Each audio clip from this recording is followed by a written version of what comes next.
வணக்கம். இன்றைய தலைப்புச் செய்திகள்.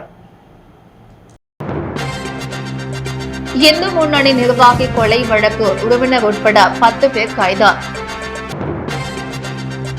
தீபாவளி பட்டாசு கடை வைப்பதற்கு இன்று முதல் விண்ணப்பிக்க வேண்டும். கலெக்டர் லோத்திங்கன் தகவல்.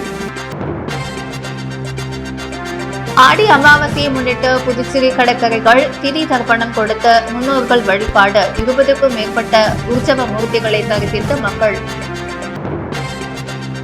பட்டமளிப்பு விழாவில் பாரம்பரிய ஆடை அணியாவிட்டால் அனுமதி இல்லை. ஜிப்மர் நிர்வாகம் உத்தரவு. புதுவையில் சொத்து தகராற்றின் காரணமாக கொலை செய்யப்பட்ட இந்து முன்னணி நிர்வாகி வழக்கில் உறவினர் உட்பட 10 பேர் கைது செய்யப்பட்டுள்ளனர். புதுச்சேரி எல்லைப்பிள்ளைச்சாவடி சித்தானந்தா நகரை சேர்ந்தவர் துரை, வயது 48, இந்து முன்னணி நகர செயற்குழு உறுப்பினர்.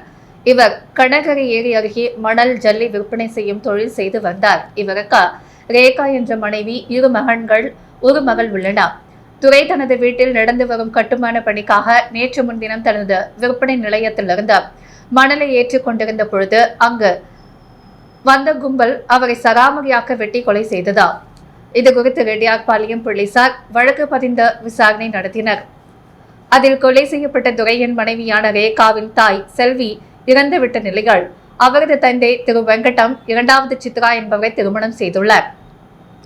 தனது சொத்துக்களை முதல் மனைவியின் மகளாக ரேகாவுக்கும் 2வது மனைவிக்கும் சரிபாதியாக எழுதி கொடுத்தார். 2வது மனைவிக்கு 4 பிள்ளைகள் என்பதால் இவர்கள் கூடுதல் சொத்து கேட்டு தகராறு செய்ததாக கூறப்படுகிறது. இதனால் 2 குடும்பத்தினருக்கும் இடையே முன்விரோதம் உள்ளது. இதற்கிடையே ரேகா குடும்பத்தினர் தங்களுக்கு கொடுக்கப்பட்ட இடத்தில் வீடு கட்டும் பணியில் ஈடுபட்டதால் எதிர்த்தரப்பினருக்கு கோபம் அதிகரித்துள்ளது. இந்த நிலையில் துரையை திரு வெங்கடத்தின் 2வது மனைவியின் மகன் சூர்யா தனது நண்பர்களுடன் சேர்ந்து வெட்டி கொலை செய்தது தெரிய வந்தது.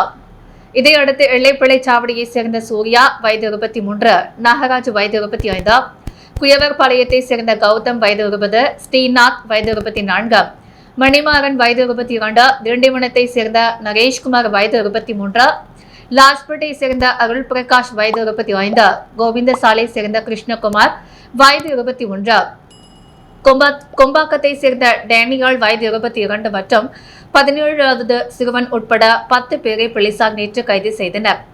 விசாரணைக்கு பிறகே கொலைக்கான முழு காரணம் தெரிய வரும் என்று போலீசார் தெரிவித்தனர். தீபாவளி பண்டிகையை முன்னிட்டு தற்காலிக பட்டாசு சில்லறை விற்பனை கடை வைக்க விருப்பம் உள்ளவர்கள் அதற்கான விண்ணப்பங்களை தற்காலிக பட்டாசு கடை என்ற இணையதள இணைப்பில் பெற்றுக் கொள்ளலாம் என மாவட்ட ஆட்சியர் குலோத்துங்கன் தெரிவித்துள்ளார். புதுச்சேரி மாவட்ட ஆட்சித்துறை நடுவர் குலோத்துங்கன் வெளியிட்டுள்ள செய்திக்குறிப்பில் கூறியிருப்பதாவது, எதிர்வரும் 2025 தீபாவளி பண்டிகையை முன்னிட்டு புதுச்சேரி பகுதிகளில் தற்காலிக பட்டாசு சில்லறை விற்பனை கடை வைக்க விரும்புபவர்களின் கவனத்திற்கு தற்காலிக பட்டாசு சில்லறை விற்பனை கடை வைக்க விருப்பம் உள்ளவர்கள் அதற்கான விண்ணப்பங்களை https://swellcollector.py.government.in என்ற இணையதள முகவரியால் தற்காலிக பட்டாசு சில்லறை விற்பனை கடை வைக்க விருப்பம் உள்ளவர்கள் அதற்கான விண்ணப்பங்களை https://swellcollector.py.government.in என்ற இணையதள முகவரிகள் தற்காலிக பட்டாசு கடை விண்ணப்பம் என்ற இணைப்பில் 2024/7/2025 இன்று முதல் 21/8/2025 தேதிக்குள் விண்ணப்பிக்குமாறு கேட்டுக் கொள்ளப்படுகிறார்கள். மேற்கூறிய தேதிக்குள் பெறப்பட்ட விண்ணப்பங்கள் மட்டுமே 2025 தீபாவளி பட்டாசுக்கு உரிமத்திற்கான பரிசீலனைக்கு ஏற்றுக்கொள்ளப்படும். மேலும் எக்காரணத்தை கொண்டும் தேதி நீட்டிக்கப்படாது என்று தெரிவிக்கப்பட்டிருக்கிறது. விண்ணப்பிக்கும் போது கட்டாயம் பதிவேற்றம் செய்யப்பட வேண்டிய ஆவணங்கள் கீழ்வருமாறு: பட்டாசு விற்பனை செய்ய போகும் இடத்தின் வரைபடத்தில் கடைகள் பட்டாசு வைத்துக் கொள்ளும் அளவு, கடைக்கு செல்வதற்குரிய வழி, சுற்றியுள்ள சாலைகள், கடையை சுற்றி 15 மீட்டர் சுற்றளவு உள்ள பிற கடைகள் பற்றியும் குறிப்பிட வேண்டும். இடத்தின் உரிமை தொடர்பான பத்திரங்கள், வாடகை இடமா கடையா இருப்பின் வாடகை பத்திரம், பட்டாசு கடை வைக்க உரிமையாளர்களின் ஆட்சேபனை இல்லை என்ற நோட்டரி பத்திரம் மற்றும் மின் கட்டண ரசீது, தண்ணீர் கட்டண ரசீது, முகவரி மற்றும் அடையாள சான்றுகள் ஆகிய ஆவணங்களை கட்டாயம் விண்ணப்பத்துடன் பதிவேற்றம் செய்ய வேண்டும். மேலும் குறிப்பிட்ட கால கெடுவிற்குள் விண்ணப்பம் சமர்ப்பித்தாலும் தகுதியுடைய விண்ணப்பங்களுக்கு மட்டும் பட்டாசு கடை உரிமம் வழங்கப்படும் என்று தெரிவிக்கப்படுகிறது. இவ்வாறு அதில் கூறப்படுகிறது. ஆடி அமாவாசை முன்னிட்டு புதுச்சேரி கடற்கரைகள் திதி தர்ப்பணம் கொடுத்த முன்னோர்களை வணங்கிய பொதுமக்கள் தீர்த்தவாரிக்கு எழுந்தருளிய உற்சவ மூர்த்திகளையும் வணங்கிச் சென்றனர். ஆடி அமாவாசை என்பது முன்னோர்களை நினைத்து படையலிட்டு வணங்குவதற்கு உகந்த நாளாகும். பொதுவாக ஒரு வருடத்திற்கு 96 முறை முன்னோர்களுக்கு பித்ரு தர்ப்பணம் செய்ய வேண்டும் என சாஸ்திரத்தில் சொல்லப்படுகிறது. அப்படி செய்ய இயலாதவர்கள் ஒவ்வொரு மாதமும் வரக்கூடிய அமாவாசையில் செய்யலாம் என்ற பித்ருலோகத்திலிருந்து தேடி வரும் முன்னோர்களுக்கு நிதி தர்ப்பணம் கொடுக்க வேண்டும் என்பதே சாஸ்திரம் சொல்லக்கூடிய விதி ஆகும். வருடத்தில் முக்கியமான 3 அமாவாசைகள், அதாவது ஆடி அமாவாசையை, தை அமாவாசையை, புரட்டாசி அமாவாசை ஆகிய நாட்களில் திதி தர்ப்பணம் கொடுப்பது நல்ல பலனை தரும். முதலில் வரக்கூடிய அமாவாசை ஆடி அமாவாசை ஆகும். ஆகவே ஆடி அமாவாசை சிறப்பு பெறுகிறது. ஆடி அமாவாசையை முன்னிட்டு புதுச்சேரி கடற்கரைகள் புரோகிதர்களை கொண்ட முன்னோர்களுக்கு திதி கொடுப்பது வழக்கம். அதன்படி இன்று அதிகாலை முதலே ஏராளமான பொதுமக்கள் புதுச்சேரி கடற்கரையில் குவிய தொடங்கினர். வாழை இலையில் தர்ப்பை புல், காய்கறி, அரிசி, எல் சாதம் உள்ளிட்டவைகளை படைத்து பூஜை செய்தனர். பின்னர் அவற்றை எடுத்து சென்று கடலில் போட்டு மூதாதையரை வணங்கினர். தொடர்ந்து இலையில் சூடம் ஏற்றி ஆற்றில் விட்டு வழிபட்டனர். தொடர்ந்து கடல் தீர்த்தவாரிக்கு எழுந்தருளிய அருள்மிகு மணக்குள விநாயகர், லாசிப்பேட்டை அருள்மிகு சிவசுப்பிரமணியர், ஸ்ரீ வரதராஜ பெருமாள், அருள்மிகு காமாட்சி அம்மன் உள்ளிட்ட 20க்கும் மேற்பட்ட உற்சவ மூர்த்திகளையும் பொதுமக்கள் வணங்கி சென்றனர். பட்டமளிப்பு விழாவில் பட்டம் பெறுவோருக்கு ஆடை கட்டுப்பாட்டை விதித்த ஜிப்மர் நிர்வாகம் புதிய உத்தரவு பிறப்பித்துள்ளது. பட்டமளிப்பு விழாவில் பட்டம் பெறுவோர் கருப்பு அங்கியை அணிவது வழக்கம். ஆனால் சமீபத்தில் மத்திய சுகாதாரத்துறை அமைச்சகம் பட்டமளிப்பு விழாக்களில் இந்திய பாரம்பரிய உடைகளை அணியுமாறு அறிவுறுத்தியது. மாணவர்கள் தங்கள் மாநிலத்தின் கலாச்சாரத்துக்கேற்ப உடைகளை வடிவமைத்துக் கொள்ளலாம் என கூறப்பட்டது. ஆனால் ஜிப்மர் நிர்வாகம் பட்டம் பெறுவோருக்கு புதிய உத்தரவை பிறப்பித்துள்ளது. புதுச்சேரியில் இயங்கி வரும் மத்திய அரசின் நிறுவனமான ஜிப்மர் மருத்துவக் கல்லூரியில் பட்டப்படிப்பை முடித்தவர்களுக்கான பட்டமளிப்பு விழா விரைவில் நடைபெறவுள்ளது. இதற்கான விண்ணப்பங்கள் பெறப்பட்ட மருத்துவர்களுக்கு அனுப்பியுள்ள சுற்றறிக்கையில் பட்டமளிப்பு விழா ஆடையில் கட்டுப்பாடு அறிவிக்கப்பட்டுள்ளது. பட்டம் பெறும் மாணவர்கள் இந்திய பாரம்பரிய உடைகள் தான் வர வேண்டும் என அறிவிக்கப்பட்டுள்ளது. பாரம்பரிய உடை அணியாதவர்கள் பட்டமளிப்பு விழாவில் அனுமதிக்க மாட்டார்கள் என எச்சரிக்கப்பட்டுள்ளது. அதன்படி ஆண்களுக்கு வெள்ளை நிற முழுக்கை சட்டையுடன் பைஜாமா அல்லது வெள்ளை நிற வேட்டி அணிந்து கருப்பு அல்லது மெரூன் ஷூட் அணிந்து வர வேண்டும். பெண்கள் தங்க நிற பாருடன் கூடிய வெள்ளை நிற சேலையுடன் தங்க நிற ஜாக்கெட் அணிய வேண்டும் அல்லது தங்க நிற பார்டருடன் வெள்ளை நிற முழுக்கை சுடிதார் அல்லது சல்வார் காமிஸ் அணியலாம். சத்தம் எழுப்பாத சாண்ட்லைட் காலனியாக அணிந்து வர வேண்டும் என அறிவுறுத்தியுள்ளது. புதுச்சேரி வாழைக்குளம் அருள்மிகு செங்கேணி அம்மன் ஆலய 97ஆம் ஆண்டு செடல் உற்சவ விழா முன்னாள் சபாநாயகர் VP சிவக்கொழுந்து மற்றும் பாஜக தலைவர் VP ராமலிங்கம் தலைமையில் நடைபெற்றது. புதுச்சேரி வாழைக்குளம் பகுதியில் அமைந்துள்ள அருள்மிகு செங்கேணி அம்மன் ஆலய 97ஆம் ஆண்டு செடல் உற்சவ விழா திங்கட்கிழமை முதல் தொடங்கி நடைபெற்று வருகிறது. நேற்றிரவு அம்மன் திருவீதி விழா நடைபெற்றது. முன்னாள் சபாநாயகர் VP சிவக்கொழுந்து, பாஜக தலைவர் VP ராமலிங்கம் ஆகியோர் உபயத்தில் நடைபெற்ற இந்த விழாவில் அம்மனுக்கு சிறப்பு அபிஷேகம் செய்யப்பட்ட திருவீதி விழா நடைபெற்றது. நிகழ்ச்சிக்கு பாஜக ராஜ்பவன் தொகுதி ஒருங்கிணைப்பாளர் நாகராஜன் முன்னிலை வகிக்க பாஜக முன்னாள் மாநில நிர்வாகிகள் ஆனந்த கண்ணன், சாய் சுதாகர், ஆனந்த பாஸ்கர், ராயல் சீனிவாச பெருமாள், செல்வம், வீரமணி உட்பட பாஜக நிர்வாகிகள் பலர் கலந்து கொண்டனர். மணவேலி அரசு ஆரம்ப பள்ளி மாணவர்களுக்கு இலவச சீருடை, புத்தகங்கள் மற்றும் உணவு சாப்பிடும் உபகரணங்களை சபாநாயகர் செல்வம் வழங்கினார். புதுச்சேரி அரசு கல்வித்துறை மூலம் அரசு பள்ளி மாணவர்களுக்கு இலவச சீருடை வழங்கும் திட்டத்தின் கீழ் மணவேலி சட்டமன்ற தொகுதி மணவேலி பகுதியில் உள்ள அரசு ஆரம்ப பள்ளிகள் படிக்கின்ற மாணவ மாணவிகளுக்கு இலவச சீருடை, நோட்டு புத்தகங்கள் மற்றும் மதிய உணவு, அருந்துவதற்கான தட்டு மற்றும் டம்ளர் ஆகியவற்றை சபாநாயகர் வேம்பலம் செல்வம் இன்று வழங்கினார். மேலும் மாநில அளவில் நடைபெற்ற கராத்தே போட்டிகள் முதல் பரிசு பெற்ற மாணவனை பாராட்டினார். முன்னதாக மாணவர் தினத்தை முன்னிட்டு கர்மவீர காமராஜர் குறித்த நடனத்தை பள்ளி மாணவ மாணவிகள் சிறப்பாக அரங்கேற்றினர். இந்நிகழ்ச்சியில் பள்ளிகளின் வட்ட ஆய்வாளர் வாஞ்சிநாதன், பள்ளி தலைமை ஆசிரியை சாந்தா, ஆசிரியர்கள் எழிலரசி, ராணிமேரி, ஏஞ்சலின் மற்றும் அப்பகுதி முக்கிய பிரமுகர்கள் மற்றும் பள்ளி ஆசிரியர் பெருமக்கள், பெற்றோர்கள் பலர் கலந்து கொண்டனர். உப்பனாறு வாய்க்கால் மேல் சாலை அமைக்கும் பணியினை சட்டமன்ற உறுப்பினர் நேரு ஆய்வு மேற்கொண்டார். புதுச்சேரி உருளையன்பேட்டை தொகுதிக்குட்பட்ட மறைமலை அடிகள் சாலை, காமராஜர் சாலைக்கு இடைப்பட்ட உப்பனாறு வாய்க்கால் மேல் சாலை அமைக்கும் பணிகள் கடந்த 7 ஆண்டுகளாக தடைப்பட்டிருந்ததா? சென்ற முறை சட்டமன்ற உறுப்பினராக இருந்தவர் இதற்கான எந்த ஒரு முயற்சியும் மேற்கொள்ளாத நிலையில் உருளையன்பேட்டை தொகுதி சட்டமன்ற உறுப்பினரும் புதுச்சேரி மனிதநேய மக்கள் சேவை இயக்க நிறுவன தலைவருமான நேரு என்கிற குப்புசாமியின் தொடர் முயற்சியின் காரணமாக பணிகள் தற்போது முழு வீச்சில் நடைபெற்று வருகிறதா? பணிகளை உருளையன்பேட்டை தொகுதி சட்டமன்ற உறுப்பினரும் புதுச்சேரி மனிதநேய மக்கள் சேவை இயக்க நிறுவன தலைவருமான நேரு என்ற பணிகள் நடைபெற்று வரும் பகுதியை நேரில் ஆய்வு மேற்கொண்டார். மிக நீண்ட முயற்சியில் கடினப்பட்டு துவங்கப்பட்ட பணிகளை விரைந்து முடித்த உப்பனாறு வாய்க்காலை சுற்றியுள்ள பகுதிகளில் மழை காலங்களில் மழைநீர் தேங்காதவாறு விரைந்து முடிக்க நடவடிக்கை எடுக்குமாறு அதிகாரிகளை கேட்டுக்கொண்டார். ஆய்வின் போது புதுச்சேரி பொதுப்பணித்துறை கட்டிடங்கள் மற்றும் சாலைகள் மத்திய பிரிவு செயற்பொறியாளர் சீனிவாசன், நீர்ப்பாசன கோட்ட செயற்பொறியாளர் ராதாகிருஷ்ணன் மற்றும் பொதுப்பணித்துறை அதிகாரிகளும் ஊழியர்களும் உடனிருந்தனர். மேலும் உருளையன்பேட்டை தொகுதியை சேர்ந்த மனிதநேய மக்கள் சேவை இயக்க பிரமுகர்கள் கலந்து கொண்டனர்.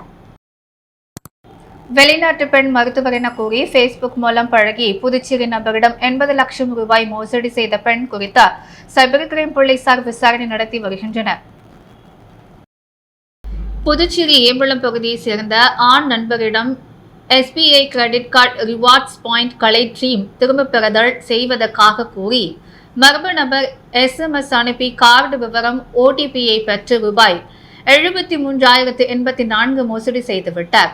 அதேபோல் அரியாங்குப்பத்தை சேர்ந்த ஆண் நண்பரிடம் கென்யா நாட்டுக்கு வேலை அனுப்புவதாகவும் அதற்காக செயல்முறை கட்டணம் என கூறியும் 33,750 மர்ம நபர் ஏமாற்றியுள்ளார்.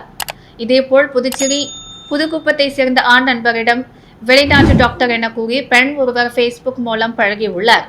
அந்த நபர் இந்தியாவில் முதலீடு செய்ய விரும்புவதாக கூறி புதுக்குப்பம் நபரிடம் உதவியை கேட்டுள்ளார். மேலும் தனது கணவரின் கணக்கில் $3.50 லட்சம் இருப்பதாகவும் வரிகள், ரிசர்வ் வங்கி கட்டணம் என பல்வேறு கணக்குகளில் ரூபாய் 80 லட்சம் டெபாசிட் செய்யுமாறு கூறியுள்ளார்.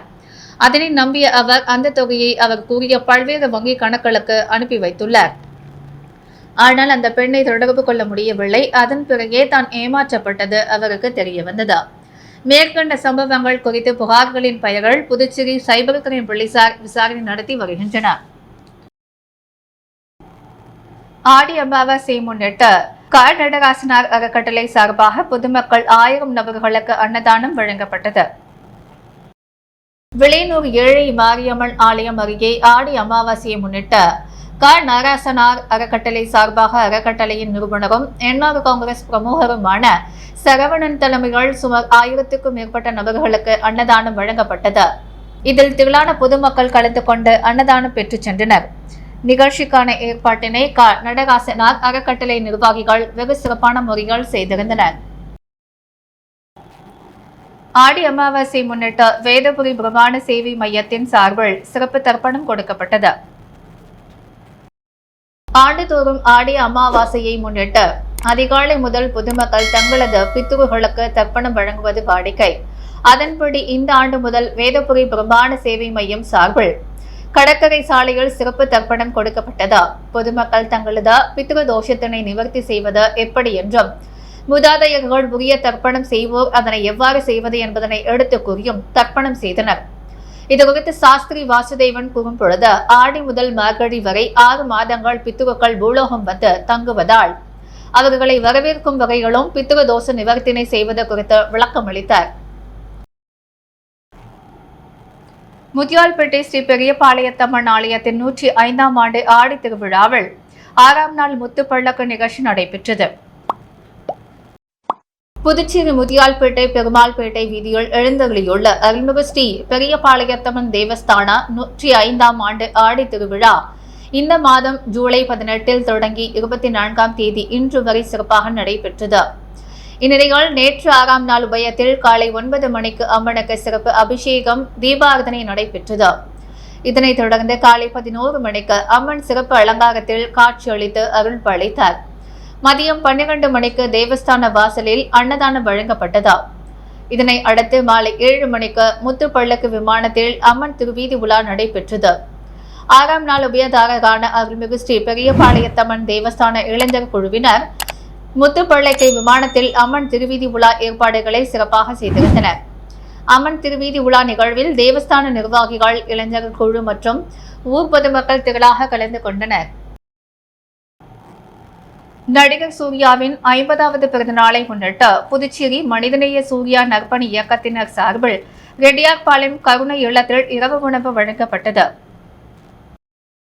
நடிகர் சூர்யாவின் 50வது பிறந்தநாளை முன்னிட்டு புதுச்சேரி மனிதநேய சூர்யா நற்பணி இயக்கத்தின் மாநில தலைவர் தட்சிணாமூர்த்தி, இளைஞர் அணியை சேர்ந்த பாலாஜி, அமிதாப் ஆகியோர்களின் ஆலோசனைப்படி மௌனம் பேசியதே நற்பணி இயக்கத்தின் தலைவர் கோட்டீஸ்வரன் தலைமையில் ரெட்டியார்பாளையம் கம்பன் நகரில் உள்ள மனநலம் பாதிக்கப்பட்ட கருணை இல்லத்தில் உள்ள மாணவர்களுக்கு இரவு உணவு வழங்கப்பட்டது.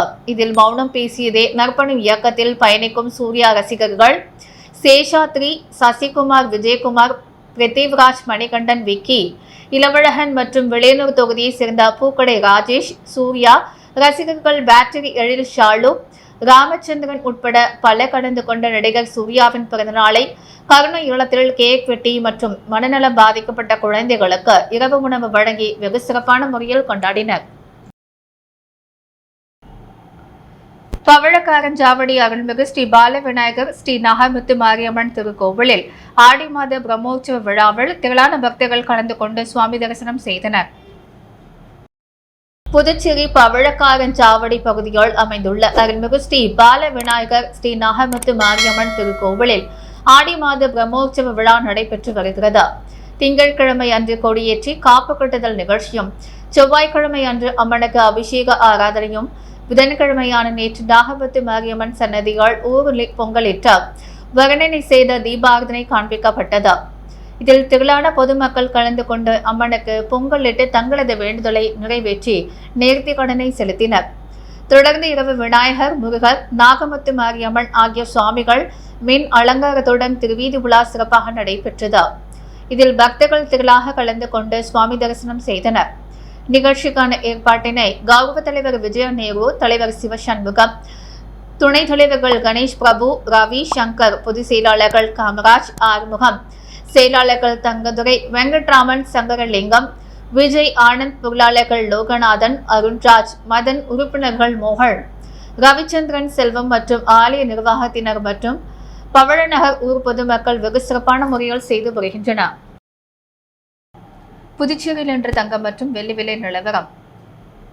முத்து கோல்ட் ஹவுஸ் வழங்கும் இன்றைய தங்கம் மற்றும் வெள்ளி விலை நிலவரம். தங்கம் 1 கிராம் 9,255 ரூபாய். வெள்ளி 1 கிராம் 125 ரூபாய். மீண்டும் இன்றைய முக்கிய செய்திகள். இந்து முன்னணி நிர்வாகி கொலை வழக்கு உறவினர் உட்பட 10 பேர் கைது. தீபாவளி பட்டாசு கடை வைப்பதற்கு இன்று முதல் விண்ணப்பிக்க வேண்டும், கலெக்டர் லோத்திங்கன் தகவல். ஆடி அமாவாசையை முன்னிட்டு புதுச்சேரி கடற்கரைகள் திதி தர்ப்பணம் கொடுத்த முன்னோர்கள் வழிபாடு. 20க்கும் மேற்பட்ட உற்சவ மூர்த்திகளை தரிசித்த மக்கள். பட்டமளிப்பு விழாவில் பாரம்பரிய ஆடை அணியாவிட்டால் அனுமதி இல்லை, ஜிப்மர் நிர்வாகம் உத்தரவு. வெளிநாட்டு பெண் டாக்டர் என கூறி பேஸ்புக் மூலம் பழகி புதுச்சேரி நபரிடம் 80 லட்சம் ரூபாய் மோசடி, சைபர் கிரைம் போலீசார் விசாரணை. இத்துடன் எஸ் மீடியா செய்திகள் நிறைவடைகிறது. வணக்கம்.